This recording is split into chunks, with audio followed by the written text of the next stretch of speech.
Usimlalamikie kwamba mwanao hana ushirikiano wakati unamfundisha habari ya kupiga mswaki.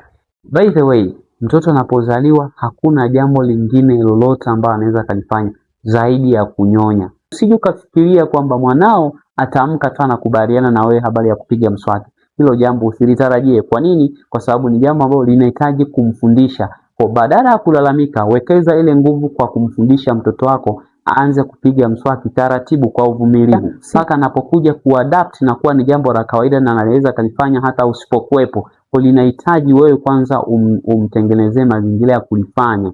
Wewe umfundishe taratibu na alipende pia. Kwa hiyo usitarajie huo ushirikiano. Wazazi wengi wanalalamika sana kwamba mtoto huyu, usimlalamikie mtoto wako. Badala ya kulalamika, wekeza nguvu kwenye kumfundisha namna ya kupiga mswaki. Mimi naitwa Dr. Kenyatta Machimwa, daktari wa kinywa na meno. Endelea kunifuata kwenye peji zangu za Instagram, Facebook pamoja na TikTok kwa ajili ya kupata elimu ya kinywa na meno kwa mtoto wako, lakini pia na kwako pia.